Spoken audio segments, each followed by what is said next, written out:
Hello everyone! In this video, we'll go over the Vocabulary Workshop Level Orange Unit 7 words. You can follow along at home using your book. Let's get started! Our first word is accurate. Accurate is an adjective and it means without errors, completely correct, conforming to the truth. So something that is accurate means it is true. There are no mistakes about this thing.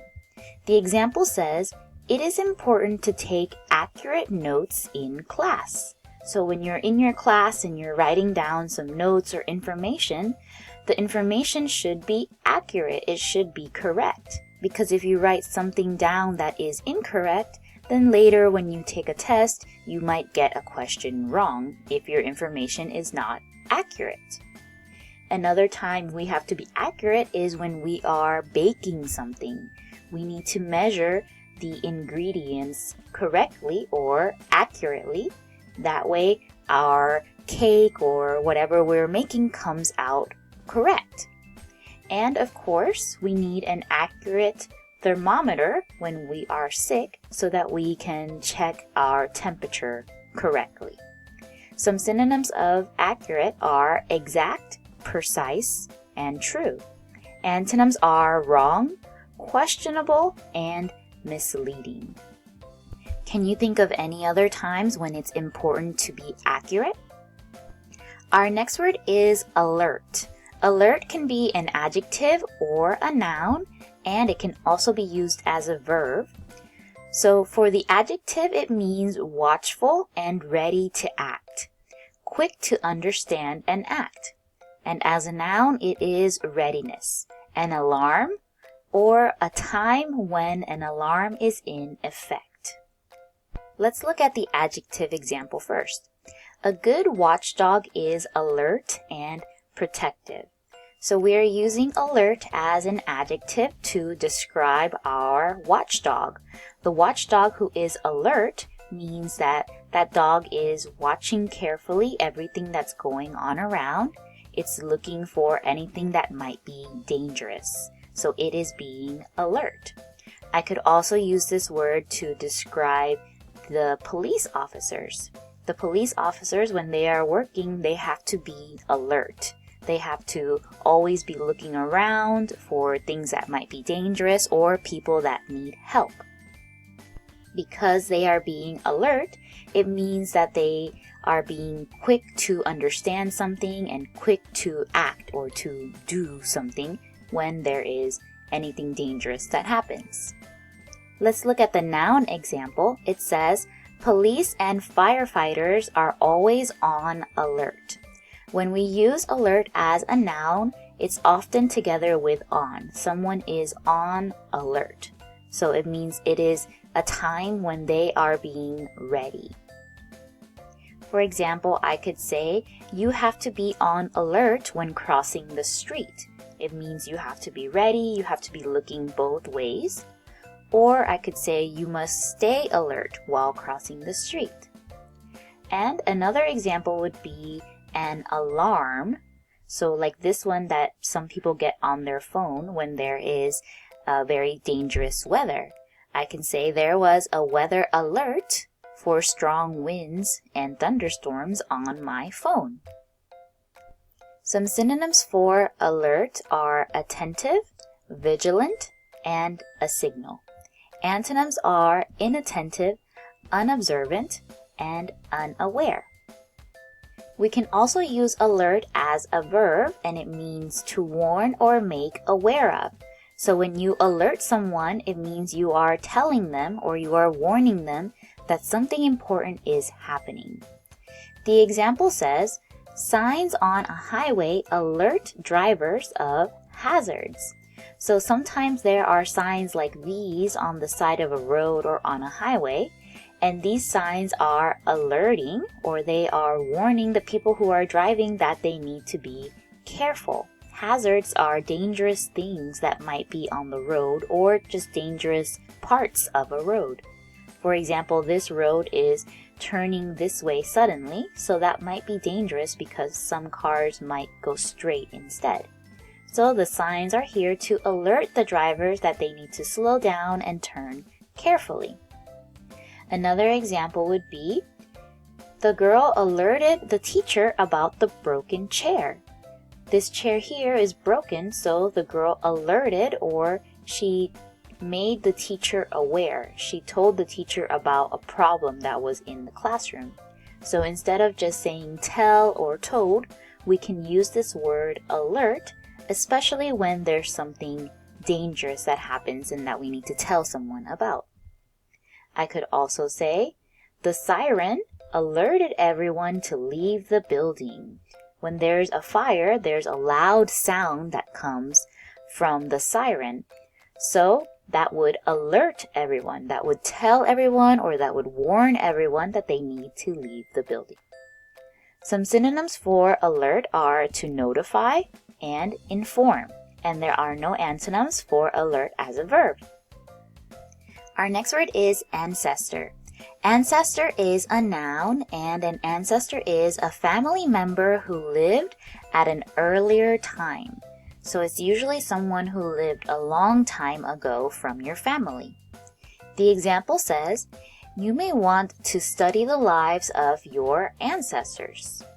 So a lot of times people will make something called a family tree, like this one here. On the family tree, you are at the bottom and your mom and dad are above you. Then there's your grandma and grandpa. And the other people on the family tree might have already passed away, so they can be called your ancestors, or the people who lived before you in your family.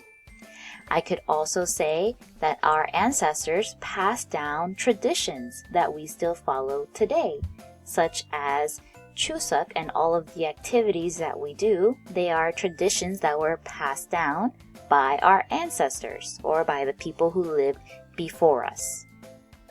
We could also use this word ancestor to talk about people that lived a long time ago, such as cavemen. So I could say our ancestors used to hunt for meat. Or I could also say our ancestors used to live in caves. So anyone who has lived before us, either recently or a very, very long time ago, can be described as our ancestor. The synonyms for ancestor are a forerunner, forebear, forefather, and foremother. And one antonym is a descendant. Our next word is disaster. Our next word is disaster. Disaster is a noun, and a disaster is a terrible event that brings great damage or suffering, a great loss. So a disaster is a terrible thing and it causes a lot of damage. It can be like a big storm, a fire, or even a car accident. The example sentence says, it took months to recover from the disaster. So after a disaster happens, it might take a city or a town a long time to fix all of the damage or all of the broken homes that were caused in that disaster. I could also say, spilling paint all over the carpet was a small disaster, because as you can imagine, cleaning up all this paint from carpet would be very difficult. It might even be impossible, so the person might have to completely remove all the carpet and buy a new carpet. So that can be considered a terrible event or something that makes a lot of damage. We can still call it a disaster. Another thing that's commonly talked about as a disaster would be a hurricane or a tornado, because they cause a lot of damage to towns.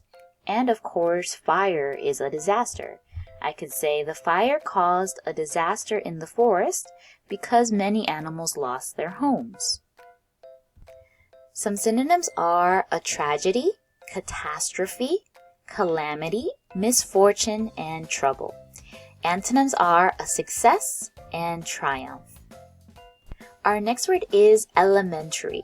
Elementary is an adjective, and it is related to the simplest or beginning level of something.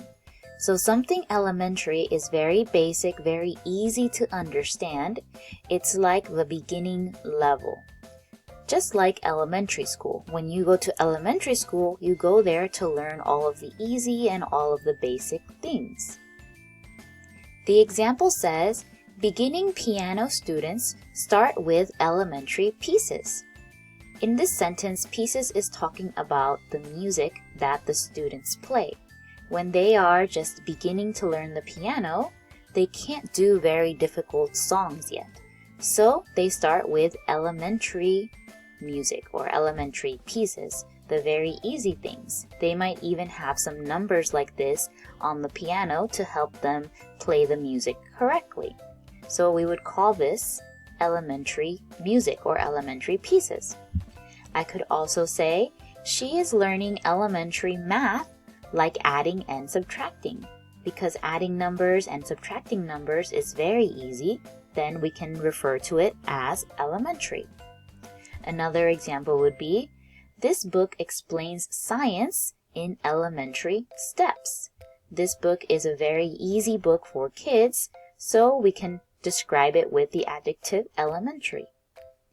And finally, I could say, he took an elementary cooking class to learn the basics. In this cooking class for children, they probably learn very simple things like how to cut vegetables.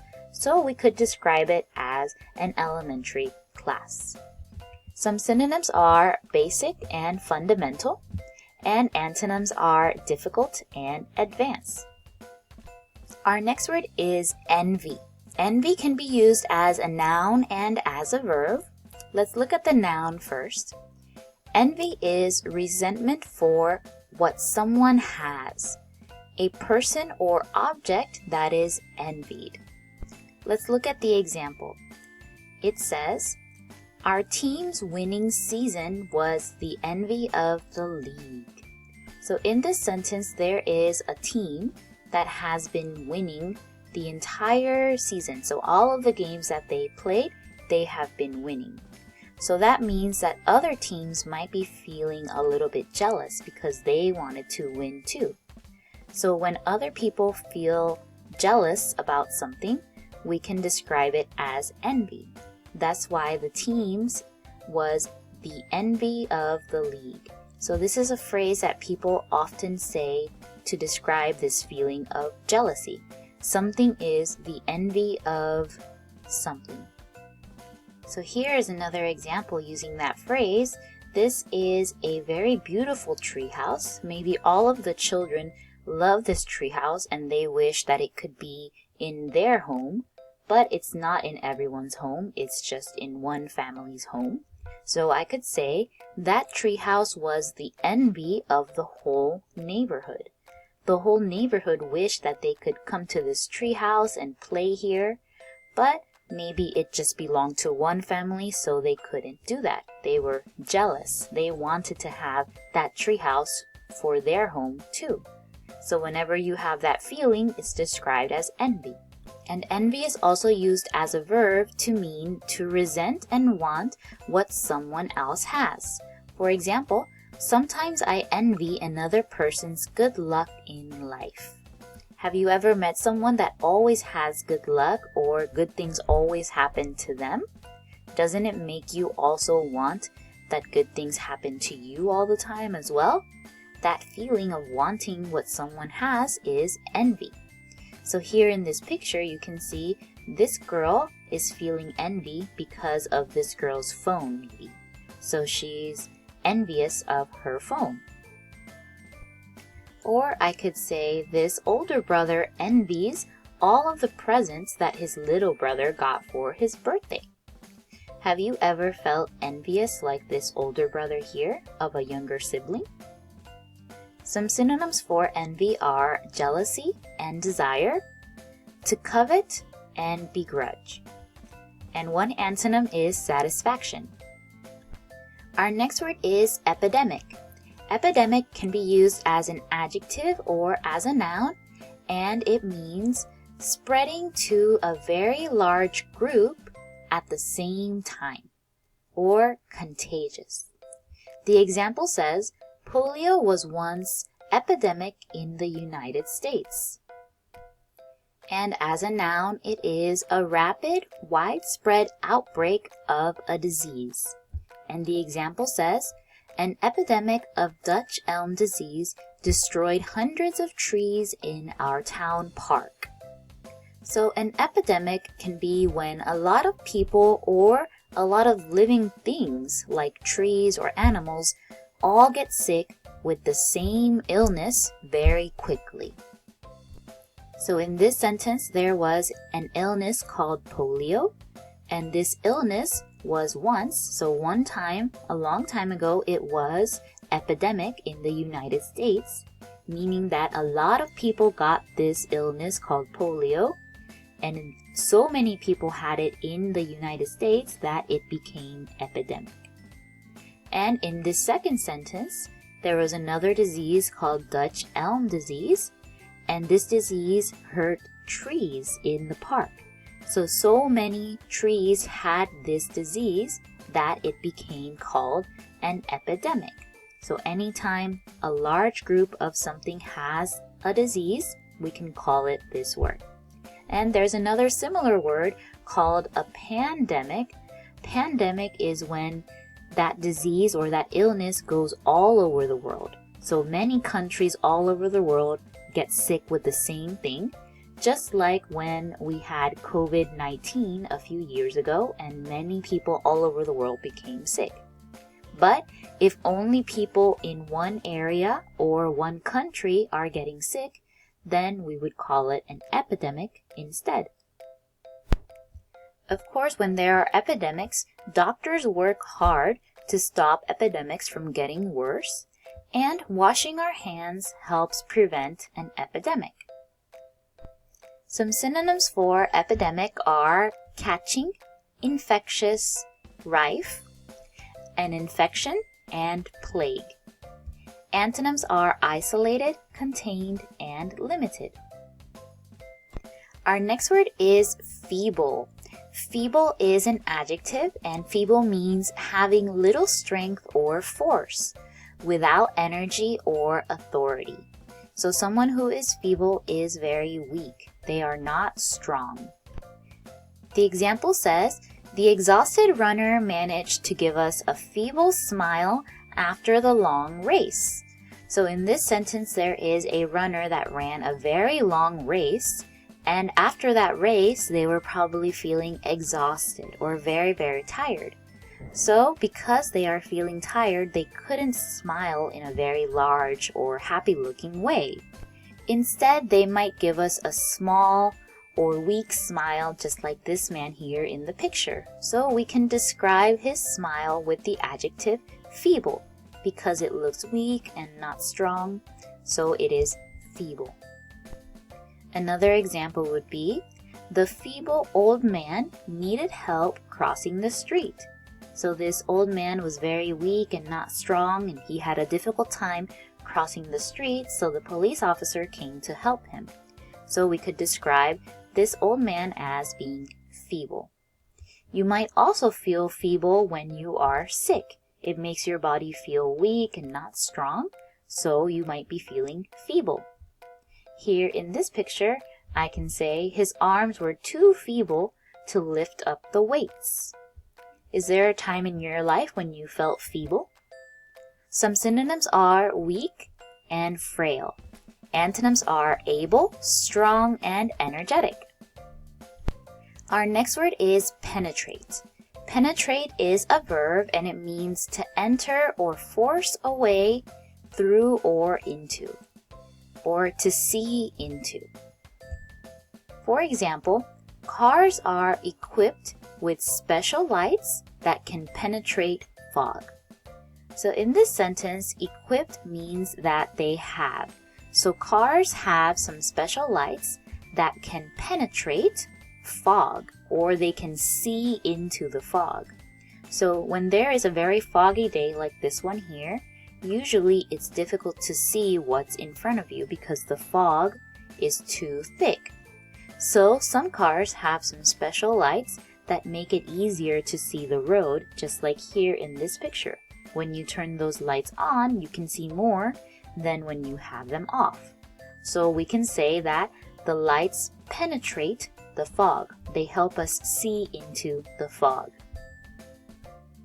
In this picture here, you can see there is a nail in the wall, and maybe the person putting the nail, they tried to penetrate the wall, so they tried to force or hit the nail into the wall, but the wall was too thick, so they couldn't get the nail inside. So we can say the nail couldn't penetrate the hard wall.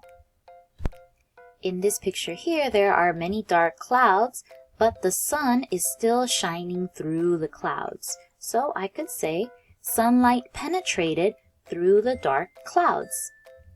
And we always wear sunscreen on a very sunny day because sunscreen helps block the UV rays from penetrating our skin.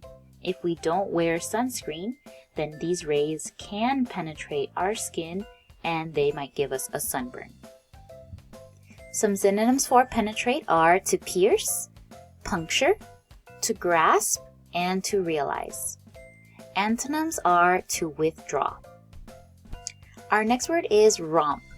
Romp is a noun, and romp means spirited, carefree, or noisy fun. Something that suggests merry play. So a romp is like a time of happy and wild fun, like when children or animals are playing outside or running around, laughing, and just having a fun time. So that time is called a romp. The example says, the class enjoyed a romp in the playground. So as we said, romp is a time of fun. So in this sentence here, I could change romp to the class enjoyed a fun time in the playground. It has the same meaning. Here in this video, you can see the dog is running around and there's a peacock following the dog. So I could say our dog loves a good romp in the backyard. So he loves running around and playing and having a fun time in the backyard. Synonyms are a lark, frolic, sport, and caper. There are no antonyms for this word. And romp can also be used as a verb. It means to run or play in a lively or carefree way, or to win easily. The example says, we watched the puppies romp on the lawn. So the meaning of romp here is still the same, we're just using it as a verb. Another example would be, the kids romped through the leaves. So they played happily, they ran in the leaves. Or I could also say, the goat romped happily in the open field. So here the goats are playing on the field and jumping onto this metal arc. One important thing to note is that this word romp is a little bit old-fashioned. So people do not really use this word anymore, but you might find it when you're reading books, especially older books from the past. So it's important to know this word in case you're reading, but people don't really use it when speaking anymore. Especially in the United States and in Canada, this word is less common, so it's not used very often. It is used more often in the United Kingdom, so you might hear it more from people from the UK than from people that are from the US. Some synonyms of romp are to caper, frolic, skip, and bound, and there are no antonyms for this word. Our next word is staple. Staple can be used as a noun, a verb, and an adjective. Let's talk about the noun first. It can be a U-shaped wire that fastens material by piercing and bending. So a staple would be this one here. This is the staple, and this is the stapler, the tool that we put the staple into. That way we can press it onto the paper. So I'm sure everyone has seen a staple before on their papers. When they have many papers that they need to put together, then you can use a stapler to put the staple on, just like this one here. And a staple can also be a major product, material, part, or item that is regularly used. This part is important. Something that is a staple is used often. It's important. Many people use it. So something like rice, for example, would be a staple in Korea because people eat rice every day. The example sentence says, what staples are in a healthy diet? So for someone that has a healthy diet or wants to have a healthy diet, what things do you think are important, or what things do you think they need to eat very often so that they can be healthy? Remember, staples are things that we used very often, are very important. Another example would be, pencils are a staple in every classroom. So in every classroom that you go to, there will be pencils because they are important and they are used all the time. So they are a staple item. Some synonyms of staple are necessities and basics. And one antonym is non-essentials. Staple can also be used as a verb to mean to fasten with staples. So when you fasten something, you're kind of like tying it together. The example says, please staple the pages together. So this action of pushing the stapler down to put the staple on the paper is this verb that we are talking about here. So you staple something.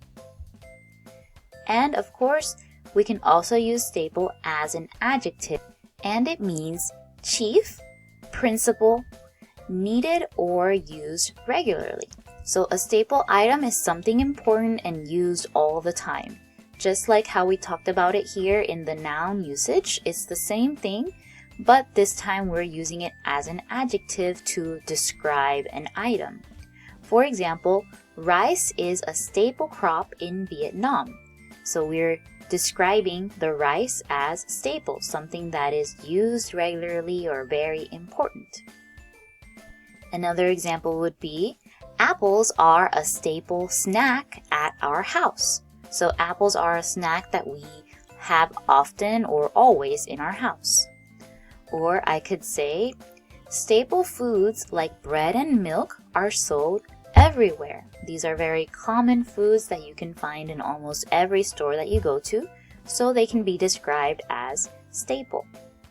And I could also say reading is a staple activity in our classroom because we do it regularly. We do it all the time. Synonyms for this adjective use of staple are basic, main, essential, and antonyms are minor and unnecessary. Our last word is survive. Survive is a verb and it means to stay alive or continue to exist, to keep on going, to live longer than. The example says, we need food and shelter in order to survive. So if you want to keep living, if you want to survive, then everyone needs some food and they need some shelter, a safe place where they can stay. Did you know that a turtle can survive a long time without food? Turtles can actually survive several weeks or even months without eating food, especially in cooler temperatures because their metabolism or their body will slow down so that they don't need as much energy from food. So that's an interesting fact to know about turtles. They can survive for a long time without food. And another example would be some plants during the winter. I can say, the plants survived the cold winter. Some plants die when the weather gets colder, but there are a few plants that can survive the winter. And this here is called a storm shelter. It's actually under the ground and people can go inside here when there is a bad storm like a tornado. So this shelter will protect them from the houses that are falling apart or the things that are flying through the air in a tornado. So I can say, she survived the storm by staying in a safe place inside. This meaning here, to live longer than, just means when someone lives longer than someone else. This word survive is often used in the past tense as survived. For example, I could say, my grandmother survived my grandfather. It means my grandmother lived longer than my grandfather. So we can use the word survived to also explain that. Some synonyms for survive are to live, to endure, last, and to outlive. Outlive means living longer than someone else. And one antonym is to die. And that's all for this video. We went over the Vocabulary Workshop Level Orange Unit 7 words. Thank you so much for listening and see you next time. Bye!